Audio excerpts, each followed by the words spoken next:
Halo teman-teman, balik lagi di channel Arx. Kenalin, nama aku Said. Jadi aku reviewer baru di sini. Jadi kali ini aku di ospek buat ngerakit PC ini. Nah, kita lihat dari komponen-komponennya dulu ya. Yang pertama ada prosesornya, kita pakai Ryzen 5700G. Motherboardnya kita bakal pakai Gigabyte A520i AC. Kalau ditanya kenapa pakai motherboard ini, karena satu-satunya yang ada mini ITX cuma ini di kantor. Terus untuk power supply-nya kita bakal pakai FSP Dagger Pro 850 watt. Ini modular. Dan untuk RAM-nya kita bakal pakai PNY XLR8 DDR4 2x16GB, kecepatannya di rating 3600 MHz. Terus untuk VGA-nya kita pakai ROG Strix Gaming RTX 3050. Kenapa pakai VGA? Karena kita mau nyobain experience yang ngerakit di mini PC ini dengan VGA. Kira-kira cukup nggak nih VGA 3050 dari ROG ini masuk ke case dari Hyte ini. Selanjutnya untuk coolernya kita bakal pakai Elmarite Aqua Elite 240 White. Kita langsung buka case-nya dulu ya. Jadi ini kita singkirin dulu barang-barang part-part lainnya. Oke, ini case dari Hyte-nya. Kita lihat box-nya dulu ya. Dari box-nya itu warnanya kuning sama ada aksen birunya. Ya, cukup mencolok ya. Cuma ya oke. Di depannya ada gambarannya, case-nya. Nah, terus Revolt punya tagline nih di sini kalau nggak salah. Nah, mereka punya tagline versatile, portable, dan custom. Nah, nanti kita bakal cari tahu apakah bener nih dia versatile, portable, dan customable. Terus ada spek-speknya di sebelah sini. Ya, kita langsung buka aja ya. Oke. Nah, ini kalau kalian buka, kalian bakal langsung dapat manual book nih. Manual book nih tebel dari Hyte. Nah, kenapa tebel? Karena dia ini mini ITX. Mini ITX itu agak kompatibel,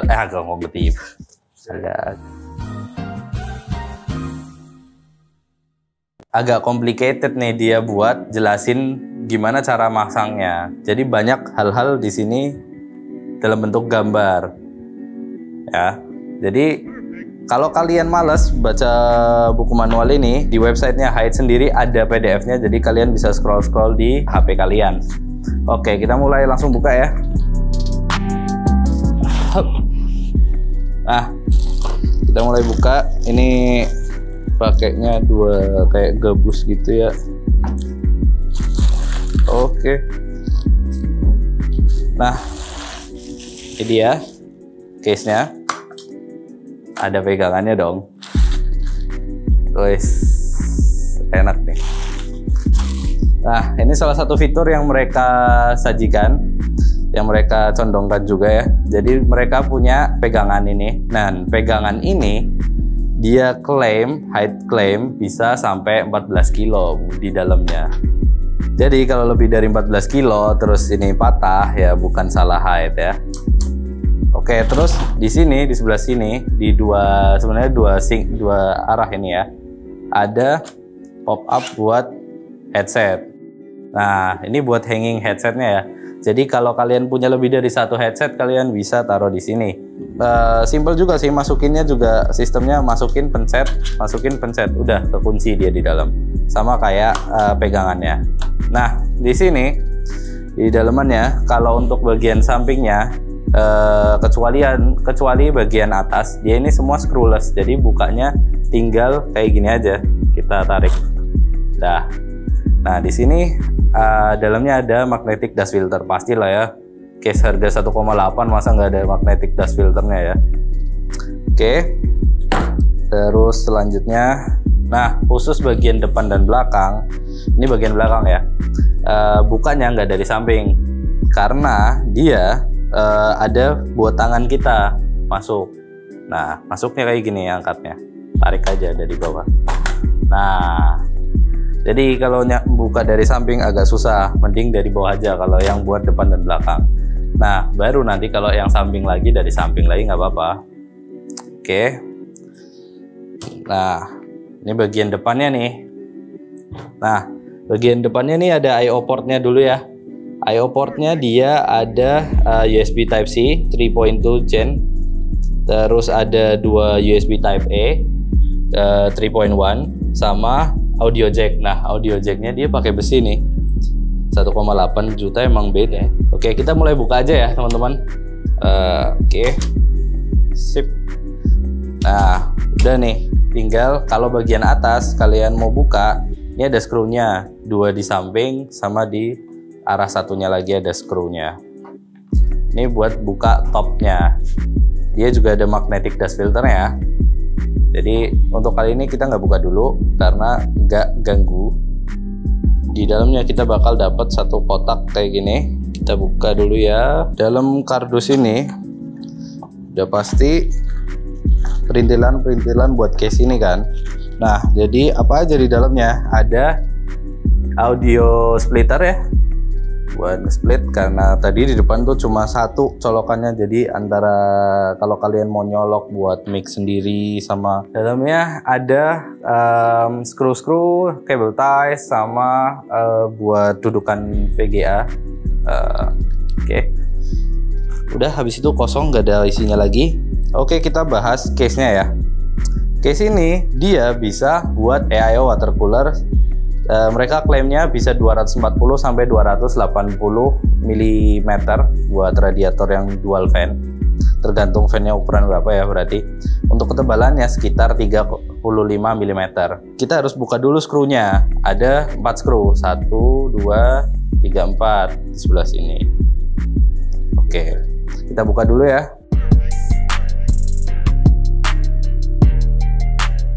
Udah selesai dibuka ya. Jadi nanti bakalan bentuknya begini.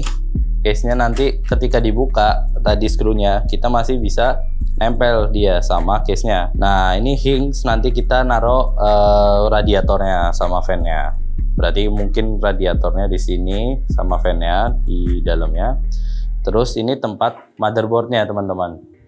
Motherboard nanti ada di sini. Nah, sedangkan ini tempat buat power supply. Power supply-nya dia cuma support sampai SFX dan SFXL. Nah, di sini ada tempat buat VGA dulu. Terus yang ini lubang screw ini buat SSD 2,5 inch atau hard disk. 2 slot ya. Terus berarti I/O portnya dari motherboard madepnya ke bawah casing. Nah, aku tunjukin sebentar ya. Jadi di dalam sini ini I/O port sekaligus bagian bawah dari casing. Di bawah casing ini yang akan tricky kita cabling manajemennya, karena nggak cuma I/O portnya aja, tapi front panel juga ada di sini. Jadi kalian harus bener-bener take some time buat ngurusin cabling manajemen di daerah sini, karena bisa cukup fatal kalau kalian maksa-maksain. Oke, aku arahin ke atas ya. Terus di sini kan masih diikat nih, masih rapi nih front panel kabelnya. Nah, di sini nanti ada emang ada dikasih lubang buat masuk dan keluar kabel ya. Tapi yang jadi masalah nanti bakalan ada di sekitar sini buat HDMI output dan inputnya si VGA. Nah, jadi kalian harus hati-hati di sini. Kalau kalian nggak mau ribet, berarti kalian lebih baik consider beli HDMI yang angle gitu, yang 90 derajat gitulah, atau yang belok kiri belok kanan gitu ya. Tinggal disesuaikan sama nanti VGA-nya colokannya madep mana. Nah, kalau kalian nggak mau ribet gitu, tapi kalau kalian ya udah malas ngurusin kayak gitu, kalian harus took sometimes buat ngurusin cabling management di daerah sini. Ya. Oh, ada satu lagi nih. Di sini ada cetekan buat si power supply. Jadi ada colokan buat power supply extender. Dia punya extender buat ke power supply-nya langsung. Nanti ini yang nyolok ke power supply-nya langsung ya. Nanti power supply-nya dicolok ke sini, baru nanti kabel power kita yang dari power supply-nya asli kita colok ke sini, teman-teman. Nah, di sini juga ada tombol on off. Jadi harus ingat-ingat lagi ya, di sini ada 2 tombol on off khusus power supply, yang di punyanya case extendernya sama yang di dalam PSU-nya. Oke, gitu aja yang bisa aku jelasin buat case-nya. Jadi kita langsung aja rakit ya. Ayo.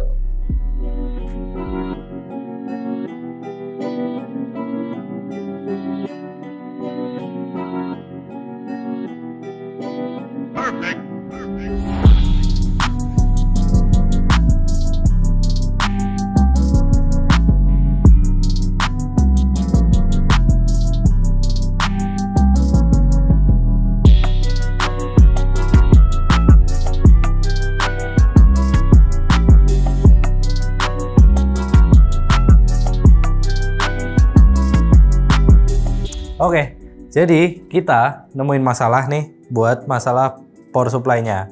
Sesuai manual, dia harusnya intake-nya keluar sini ya. Jadi langsung ketemu sama mesh-nya nanti. Nah, kita sudah nyoba, seharusnya sesuai manual, kita harusnya pakai kayak gini. Orientasi kabelnya harusnya seperti ini, teman-teman. Tapi, karena tadinya di cable ties, jadi nggak nyampe, tadinya nggak nyampe segini, cuma segini. Jadi nggak bisa. Nah, setelah kita lepas cable ties-nya, kita coba untuk nyoba diputer sesuai manualnya. Ternyata mentok sama frame-nya. Nah, mentok sama frame-nya. Jadi mau nggak mau kita harus ngerubah orientasi dari power supply-nya dari intake yang madep ke mesh, jadi madepnya yang ke dalam. Oke, ini tadi udah kita balikin orientasinya. Ini udah rapi ya. Udah cocok lah.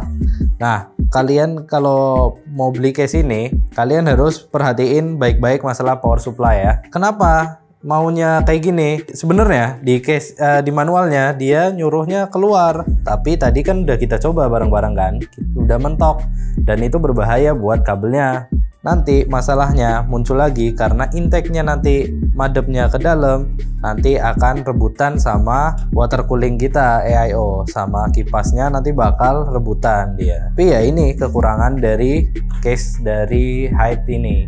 Saranku kalian ya mau nggak mau muter ini, dan ya kalian kalau nggak mau pakai AIO kalian bisa pakai low profile CPU cooler. Oke, kita udah selesai ngomongin PSU tadi ya. Nah, kita mau kabel manajemen nih yang pertama, tapi ada satu masalah lagi nih. Ini hinge buat si radiatornya bakal ganggu kalau kita ngerakit atau masang-masang. Nah, ini pasti kayak gini. Nah, kayak gini lagi. Nah, kenapa nggak bisa kayak gini? Ini beruntung nih. Nah, ini jatuh lagi. Nah, mau nggak mau harusnya kita bisanya kayak gini doang, tapi jeleknya nanti bakal kayak gini teman-teman, di frame-nya bakal bekas. Jadi kalian either melakukan hal seperti ini pakai double tape dulu buat ngelapisinnya, kalau enggak kalian punya teman buat megangin satu lagi. Terus kita kalau mau kabel manajemen di case ini, kita harus buka cover ini dulu nih, cover buat kabelnya. Ada 2 baut di sini, jadi kita harus buka dulu. Oke, buka. Sip. Jadi bentuknya nanti kayak gini, bentuk covernya ya. Jadi nanti kabel manajemennya either kalian mau lewat sini sama lewat sini, nggak bisa lewat tengah ya. Jadi kalian harus benar-benar ngeliat dari sebelah bawah langsung view-nya buat mastiin kabel kita nggak ketabrak sama pengaitnya ini ya. Oke, terus ini Oke, terus ini, jadi ini apa? Ini ternyata VGA cable cover. Nah, dia nanti tugasnya nutupin kabel dari VGA. Tapi kita harus buka dulu juga. Jadi kita buka. Udah ya, udah terlepas. Nah, dari sini baru kita mulai kabel manajemen ya teman-teman. Jadi kita masukin, jangan lupa kalau masukin kabel manajemen, kalau biasanya kalau power supply bagus biasanya ada tulisan PSU ya, buat ngasih tahu dia ini yang masuk ke PSU. Oke.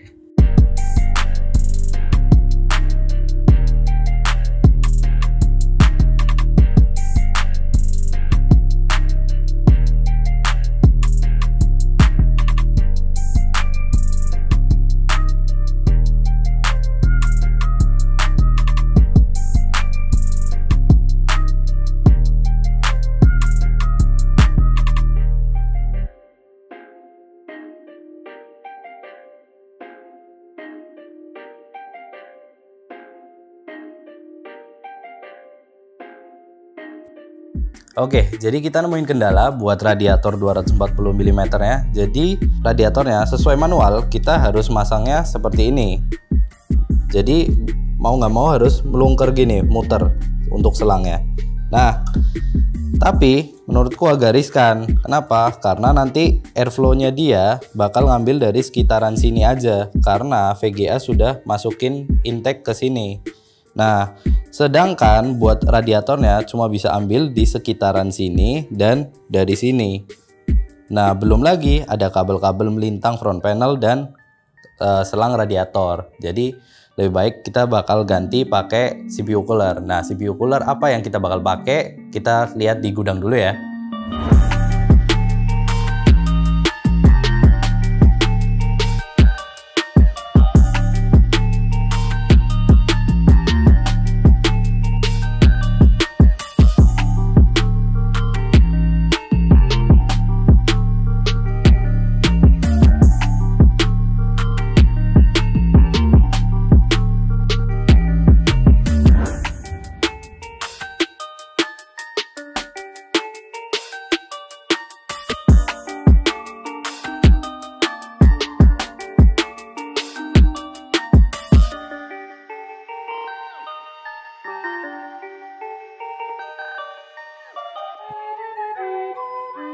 Halo teman-teman, jadi PC-nya udah jadi nih.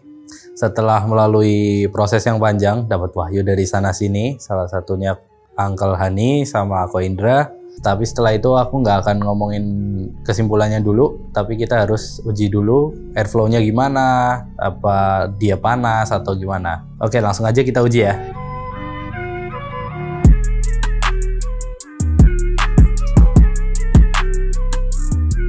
Oke teman-teman, kita sekarang lagi jalanin Cinebench R23 stress test selama 10 menit pada kondisi casing tertutup. Jadi ini tinggal sekitar 4 detik, 3 detik lagi. Kita tunggu sebentar lagi. Ya, selesai waktunya. Average-nya ada di 69,5 derajat Celcius dan di maksimumnya ada di 70,9 Celcius. Oke, selanjutnya kita bakal ngetes 3D Mark White Life Extreme stress test selama 10 menit kondisi casing tertutup. Kita lanjut ya.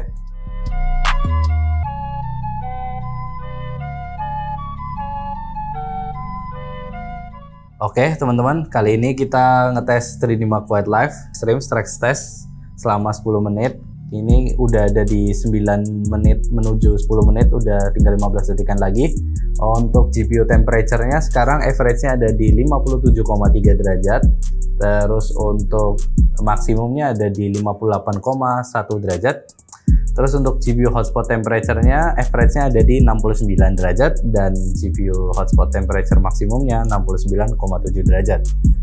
Oke, sekarang udah masuk ke 10 menit, hasilnya tetap ya, GPU temperature-nya di average-nya ada di 57,3 derajat Celcius dan maksimumnya ada di 58,1 derajat. Dan GPU hotspot temperature-nya average-nya ada di 69,1 derajat dan maksimalnya ada di 69,7 derajat. Oke, selanjutnya kita bakal ngetes dalam kondisi casing terbuka untuk Cinebench R23-nya sama 3D Mark White Life Extreme Stress Test 10 menit juga.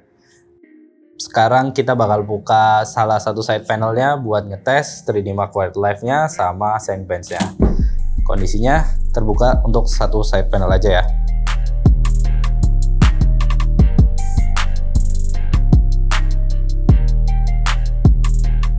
Oke teman-teman, kita lagi jalanin Cinebench R23 untuk pengetesan casing terbuka selama 10 menit. Ini udah di loop terakhir, jadi bisa kalian lihat di layar kalian. Untuk average-nya ada di 68,1 dan maksimumnya ada di 70,3 derajat Celcius. Setelah kita lihat hasil dari casing terbuka dan casing tertutup, ada perbedaan yang nggak signifikan ya teman-teman. Jadi untuk itu berarti dari casing terbuka dan casing tertutup nggak begitu banyak bedanya. Jadi casing ini airflow-nya udah benar.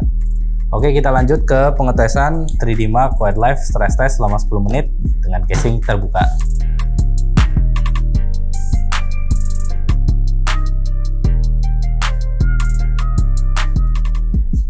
Oke, sekarang lagi jalanin 3D Mark Wildlife Extreme-nya yang untuk case terbuka. Hasilnya udah terlihat ya, average yang untuk case terbuka, tapi bedanya nggak lebih gede lah ya. Jadi cuma 11-12 lah, beda 1-2 derajat Celcius. Dan untuk maksimumnya memang sedikit lebih panas yang terbuka, tapi itu mungkin ada spike dari benchmarknya sendiri. Jadi itu yang jadi patokan sebenarnya average-nya ya teman-teman, karena average itu kan rentangan yang lebih panjang ya. Jadi konsistensinya lebih bisa dipercaya. Oke, untuk kesimpulan buat pengalaman rakit case Hi3Vol 3 ini, positifnya thanks to desain dari case ini yang full dengan mesh, kanan kiri atas depan bawah, bisa kita lihat dari hasil pengujian tadi, bedanya tuh nggak begitu jauh ya, dan udah cukup aman hitungannya karena peaknya bisa ada di 71 sampai 72 aja. Poin positif selanjutnya ada cara dimana kita buka case ini yang semuanya screwless ya, kecuali top ada screwnya. Jadi sangat mudah untuk dibuka. Gitu. Poin positif selanjutnya, case ini punya fitur yang memudahkan kalian seperti hand grip dan hook buat headset. Jadi buat gamer-gamer bakal suka nih, karena ini bisa buat 2 headset. Mungkin kalian bisa pakai headset yang Bluetooth sama yang wired. Dan mereka, aku ingetin lagi nih, mereka ngeklaim bisa angkat sekitar 14 kg. Jadi kalau lebih dari itu, ya jangan diangkat. Untuk minusnya, yang pertama ada di kabel front panel. Jadi menurut manualnya, seperti yang aku sebutin di awal, menurut manual dia melintang dari tempat dia masuk melalui di atas motherboard. Menurut aku, karena ini akan jadi masalah buat masang CPU cooler, kita rapihin. Jadi untuk case kayak gini, emang setiap kabel itu harus bener-bener kalian pikirin ya. Kemudian USB-C di sini Type-C to Type-C ya, bukan konektor yang nyolok ke Mobo. Karena ini perpanjangan untuk Type-C I/O port. Jadi karena Mobo kita nggak ada, kita nggak pasang ya. Lalu selanjutnya ada di power supply-nya sendiri. Kalian harus perhatiin pemilihan power supply. Jadi seperti yang kita bahas di awal, untuk power supply-nya, karena kabelnya orientasinya berbeda, jadi kita mau nggak mau kita harus putar si power supply-nya biar bisa terpasang untuk kabelnya. Jadi intake-nya ngambil dari dalam, bukan dari luar. Oke, yang selanjutnya ada di CPU cooler. Jadi kalau kalian berpikir untuk tetap pakai radiator, emang dia bisa support sampai 280 mm. Tapi kalau kalian mau ngotot tetap pakai, seperti yang kita bahas di awal, sudah tahu kan masalahnya. Tapi kalau kalian tetap mau pakai water cooling, kalian harus pakai custom water cooling. Nah, kan lebih optimal kalau kalian pakai heatsink fan. Apalagi kalau kalian pakai heatsink fan top flow. Lalu untuk tempat mounting radiatornya bisa kalian pakai fan case. Oke, sebenarnya masalah cable management ini cukup lumrah buat case Mini ITX. Karena untuk dapetin case yang semini ini, ada part-part yang harus kalian korbanin. Salah satunya cable management. Jadi kesimpulannya, Mini ITX is a problem. I don't want peace. I want problems always. Karena jujur buat saya ini pertama kali ngerakit Mini ITX, dan ini akan cukup melelahkan jika tidak berjalan sesuai apa yang kalian mau. Tapi balik lagi kalian, kalau kalian suka ya silahkan. Kalau yang masih mikir-mikir, semoga video ini bisa jadi cukup membantu ya. Sekian dari kami tim Arx. Buat kalian yang suka dengan video kali ini, jangan lupa klik like dan subscribe. Dan buat kalian yang punya Instagram, TikTok, Facebook, bisa kunjungi akun kami di ArxID Media. Dan buat kalian juga yang suka baca artikel, bisa kunjungi website kita di arx.co.id. Sekian dari kami, saya Said. Sampai jumpa di video berikutnya.